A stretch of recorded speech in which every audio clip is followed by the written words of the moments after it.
Welcome to Audio Path, where we let you in on our experiences, insights, and real-life scenarios working in the music industry. I'm Trent, and I've been a studio owner and operator, a music venue owner and operator, and a musician. And I'm John. I've been a mix engineer, mastering engineer, live sound technician. And together, we've got 30 years of experience in the music industry. Whether you're an artist, an engineer, or somebody who just really likes music, these stories are for you. Come with us as we pull back the curtain of the music industry. And let's take a walk down the audio path.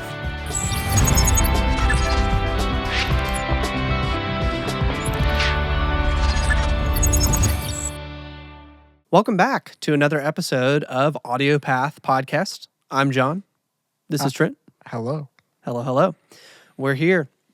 Thanks so much for tuning in to this episode. We've got maybe an exciting one, depending on if this is your jam, for you here. And if it's not your jam, maybe it should be. What are we talking about, Trent? Yeah, maybe this one could help you, depending on where you are in your journey. But today we're going to talk about business setups for studios or, audio engineers in either the studio realm or the sound tech realm out in the live world.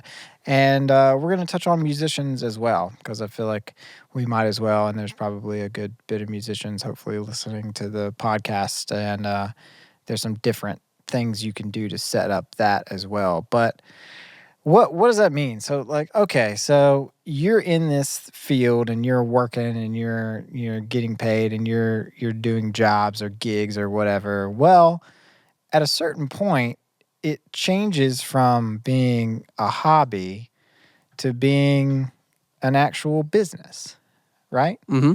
And I think the musician example is probably where people don't usually see it as much, right?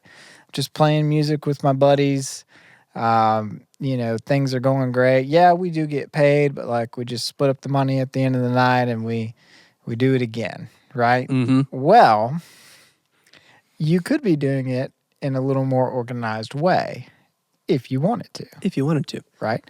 And so we're going to touch on those types of things, and same thing for the studio realm, and same thing, like I said, for the live sound technicians. So I think to start us off, maybe I'll just talk about the studio side of it first. And before we dive in, I want you, the listener, to know that I am here learning with you. Trent is a business guy and has done a lot of this, and I'm not really. I mean, I'm entrepreneurial, but I've actually not ever, everything I do, I just do as a 1099 contractor, and I don't have a business set up for it. It's something I'm considering doing for a lot of reasons that we'll get into, I think, in this podcast episode.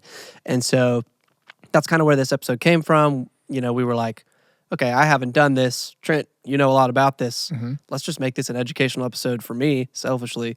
But but also, if I'm thinking about doing this, other people are probably thinking about doing this too. Absolutely. I think so too, because it's very common, I think, in this industry that we don't even think about it this way because it's so enjoyable or fun, or it maybe was a hobby that is just taken to the next level, right? Yep. So you don't even think about these things. But there's a lot of advantages to forming a business around your craft and treating it as, more of a bit from a business perspective, right? So I'll take things back in time for myself. And so I did go to business school. I studied music and got my music degree first, and then I went to business school and got my business degree. So I did have some business education before I started into this. But I wasn't going to be naive enough to just say, all right, here we go. We're going to launch it and go straight on up to the top. I approached the studio with some realism and some caution. I wasn't going to sink in everything I had from the beginning, and then if it didn't work out, I'd be in trouble or in a worse off position. So I did not form my studio into a business to start. I just started going out there under my name. Well, I had the name of the studio, and we'll get into that a little bit as well because that does play a factor. I had the name Hourglass Studios already picked out before I started working under it, but I was operating as a sole proprietorship. So what that means is it was just me. I was accountable for all of the taxes that were, accrued. I was the one making the revenue and paying the bills and everything. It was just me. Now, there's multiple different business types out there, and we won't get into all of them because there's several of them that aren't relevant to what we're talking about. But the one that's most relevant, and a lot of you probably have heard at some point, is a limited liability company or corporation, an LLC. And so, what that means is quite literally what it says, limited liability company. So, what that really means is it's a business that was set up to protect the individuals within the business from greater liability risks, right? And the advantages there is it separates you, John or Trent or the listener, as a person who's working for or in the business from the business itself. So the business becomes its own entity and is almost looked at and treated like a person would be, which is a little weird to think about, but in the eyes of the law and the government, it's easier to think about it like that. And so, what are the main benefits from that? Well, there can be some tax benefits in these setups, and there's other corporations that have even greater or different tax implications. But for most people doing what we do, you wouldn't really qualify. You wouldn't want to go that way. So for the limited liability is basically if someone were to come into the studio and accidentally trip and break their leg, right? That's horrible. You know, they could sue you or sue the studio for damages or medical bills or whatever, and that as bad as that would be, as long as you had insurance, you probably would make it on the other side of that, and you would continue on, and it would be okay, right? Now, if you didn't have your company set up like that, and that scenario did happen, and they sued, they would be suing you personally. And what that means is everything would be coming on you. You could still have insurance in that scenario to protect you, but not only would they be able to come after your studio, they could come after your home or your car or anything that you owned personally. With the limited liability, it limits your liability so that they basically can't touch anything that's personal of yours or you personally, really. You're not liable. The business is liable for an accident like that. And that's one of the major benefits. And those things are unlikely, right? But they do happen. And you want to try to protect yourself against things like that. Yep. Yeah. Now, there's some other like day-to-day benefits that go hand in hand with having a business versus not. So back whenever I first started, I was operating as Hourglass Studios, but I hadn't incorporated the business yet. And so it was almost like, so I was a sole proprietorship kind of doing business as, right?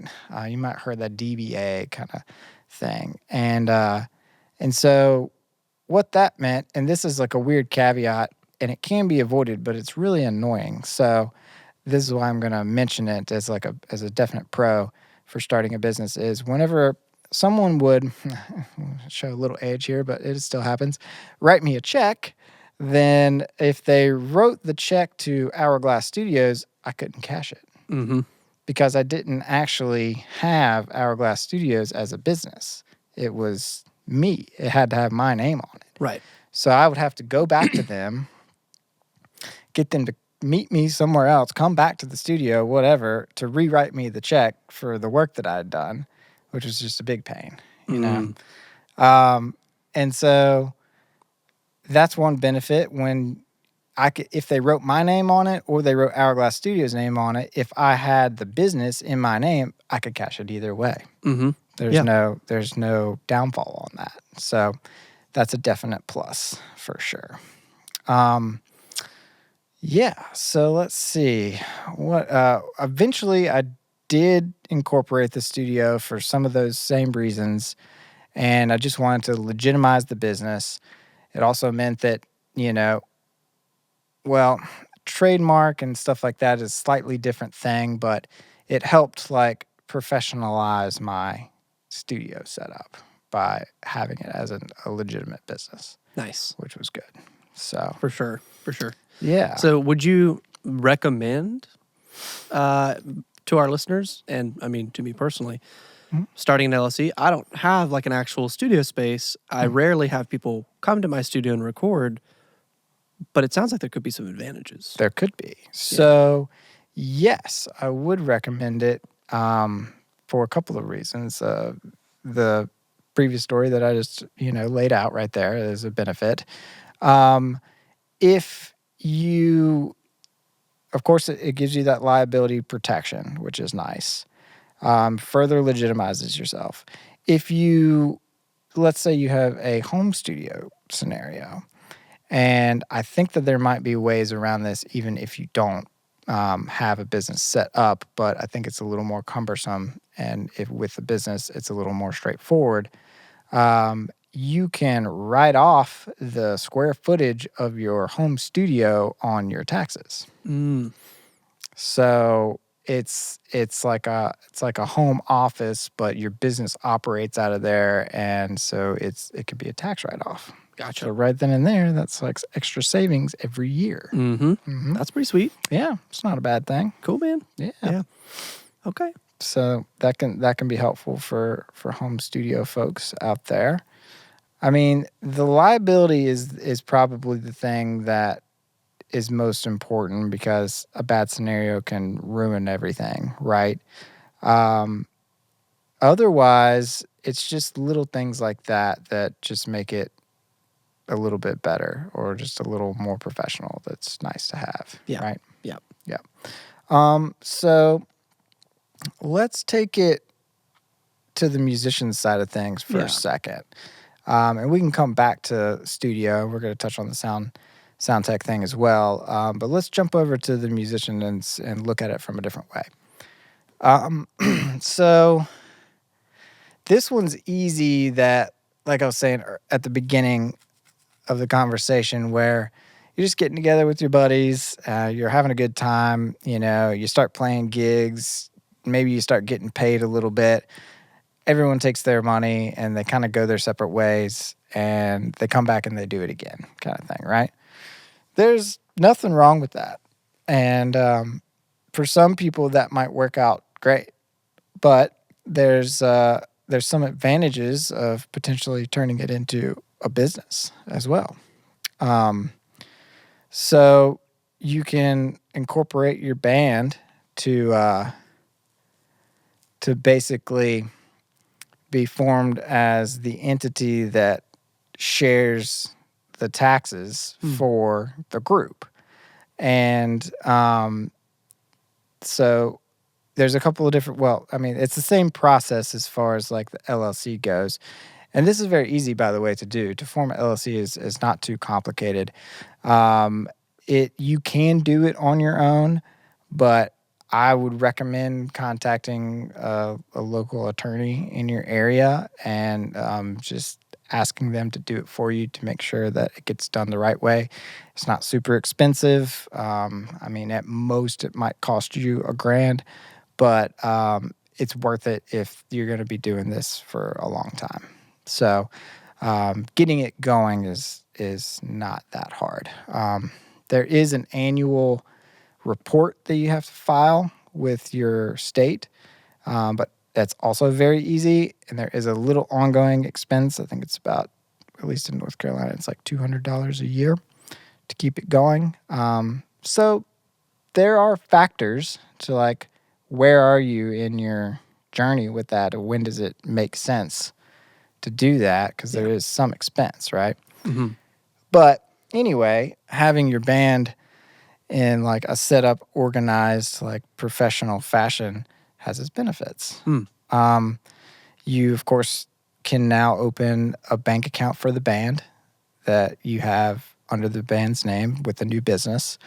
You can do it a number of different ways. You can take all the money that you make from the group, put it into the band account, and then pay the members out individually. Or you can pay the members out straight from the gigs whenever you want and put a portion. I remember whenever we used to do it in the band, it was we treated the band as an additional member.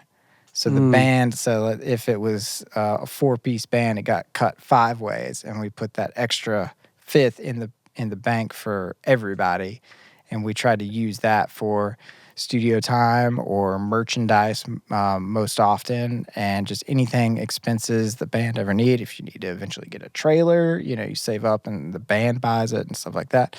Now, on the backside, if the band is no longer a band, you got to figure that stuff out, but try to go into that with a plan in mind, for sure. Yeah. And I think we've touched on that a little bit, and maybe we'll touch on that some more in the future. But that's a thing. That's for sure. Yeah.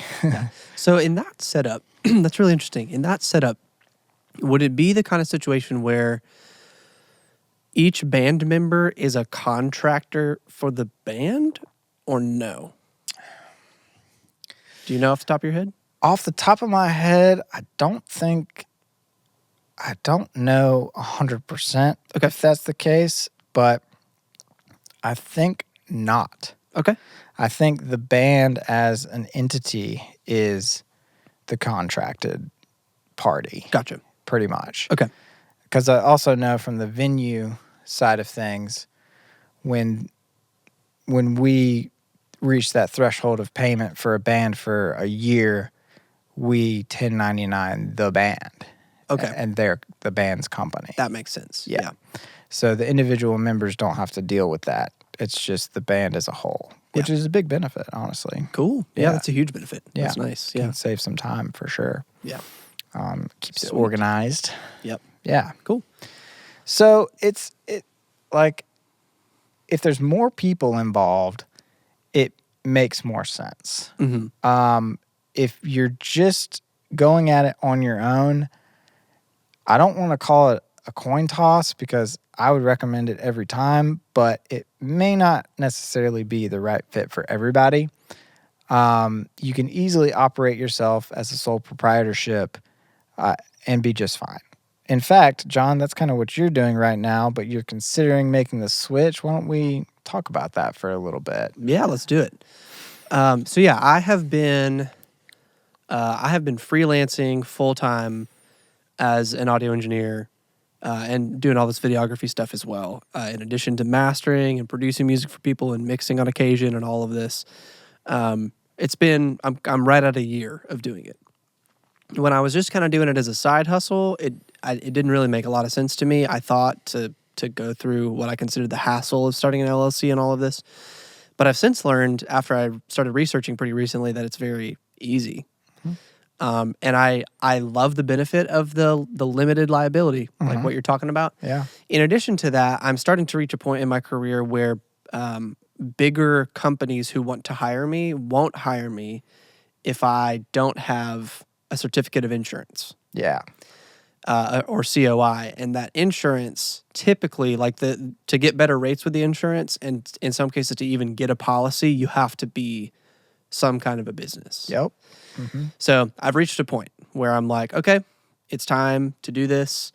And when I think about it, it really makes a lot of sense. If I'm flying somebody's PA and I screw up, yeah, and all of a sudden the PA's on the ground and it's in busted, pieces, yeah, like they could come after me. and that's So, expensive. Yeah, so yeah, it's going to happen very soon for me. Probably Yeah. before the end of the year, I would say. yeah, But that's really why I've kind of been thinking about it, and talking with some other friends in the industry, and they're like, "Yeah, you really need a COI. Like the insurance is totally worth it." yeah, I had a friend who was working a show.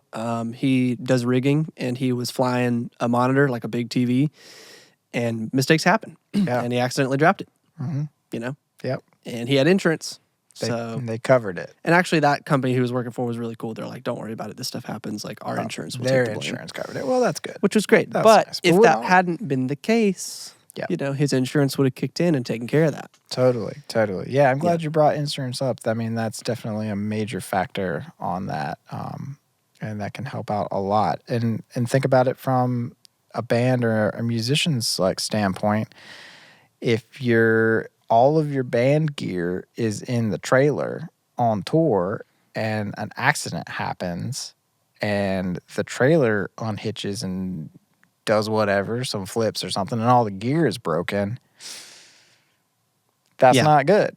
But Not if you have a band, then you can get an insurance policy on all of your equipment and the trailer, and you'll be just fine in that scenario. That's right. Yeah. Yeah. So major benefits. Now, I think you can insure your guitar as an individual as well, but you get a better rate if you do all the band's gear at one time. Yeah. Yeah.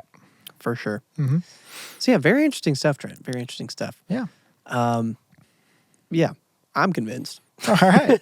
Sold. Sold. I'm gonna do it. I'm Yeah, totally like I gonna do it. said, this is not an earth-shattering or vastly broad topic. This is just kind of something that John and I wanted to cover because we know there's people out there listening that are in the position to where they've probably are just getting into it, or maybe they've been into it for a little while and they're not, maybe they're thinking like, should I be, covering myself in any other way, or am I to the point where I need a business name or whatever? Then yeah, I would say maybe you are. And if you are, shoot us a message. If you want to talk about it further, we can get into a little bit more details about, some of the advantages of forming your own business around your craft. Totally. Yeah. And we're not lawyers. We're not CPAs. No. This is not legal advice. This is not legal advice or financial advice or any of that. This is simply for educational purposes only. But it's good food for thought, right? It is, man. It truly is. For sure. So cool. I think we're gonna wrap this one up as a short episode. But what are we working on, John? Ooh, what are we working on? Let's see here. Coming off of a show in Asheville, which is where I live now, so that was cool. Being Yeah. able to kind of do a local run. It was another corporate show, but this one was kind of unique because it was within like multiple locations in Asheville, in downtown Asheville. So instead of just being in one place, it was like at the Orange Peel and the Diana Wortham Theater and the Center for Crafts and several other locations kind of all around downtown. So me and I think it was 5 or 6 other techs and engineers kind of were stationed at these different locations. So I was like at the Orange Peel and at the Wortham Theater, and then this place called The Venue, kind of floating. Cool. And was mixing, for the presenters that were coming up and stuff like that. At one point was also like running PTZs and capturing on video. And it was a fun little show, nothing too crazy, but it was enjoyable just because a lot of the time, if I'm working a corporate show, I just see the inside of a hotel for like a week straight. Yeah. Yeah. And this time it's like, oh, I get to go outside and like, go by a coffee shop on the way to the next venue or There you whatever. go. And it was cool. And it was in Asheville, which, if you've never been to Asheville, check it out. Just don't move there. I'm kidding. I actually did just move there, so Yeah. I can't talk. That's right. Anyway, what about you, man? Yeah, that's awesome, man. I've been doing something a little different this week. I've been working on an audiobook. Oh, cool. Yeah. So it's this actually this doctor The book is called The Brain's Blueprint. Okay. And it's about basically like neurological pathways and how it affects your mood and your whole body and just like, I mean, it gets into a lot of technical stuff, so it's a little complicated, but there's some pretty interesting stories that he's telling, that he's experienced with some of his patients and throughout his life that I've been like, didn't really think about that's why that happens, kind of thing, you know? That's cool. Yeah, it's been cool and just a little something different, right? You Yeah. know, take a break from the songs and do a little audio book and learn something new, you Yeah. know? Nice, So, man. Nice. yeah, it's been good. It's been a good week. Cool, man. Glad to hear it. Yeah. Well, hey, folks, thanks so much for tuning in to another episode. Hopefully this was helpful for you. It was for me. Yeah. And yeah, Trent's awesome, and he's got a knowledge and a good sense of all this kind of stuff. So, Well, I try. yeah, man. But we're serious. Shoot us an email if you'd like to chat more about this. If you're considering it, we'd love to hear from you. Happy to try and answer any questions or point you in a good direction. Yeah. And yeah, like this, subscribe to it, maybe share it with somebody if you think they would benefit from hearing about starting a business up for their band, or starting off as a business, as a technician, or starting a studio somewhere or whatever. Yeah. Yeah, we really appreciate the listenership. We appreciate the amount of time that you're given to listening to us. And yeah, we've got plenty more to come. So let us know if you want to hear anything specifically. Again, just drop a comment or shoot us an email, and we'll tackle it. We'll talk about it. Absolutely. And if there's any other business advantages that you guys can think of out there that we may have left out, drop it in the comments. We'd love to build a little conversation about it. Totally. So, yeah. All right. Well, until next time, Steady the path. steady the path.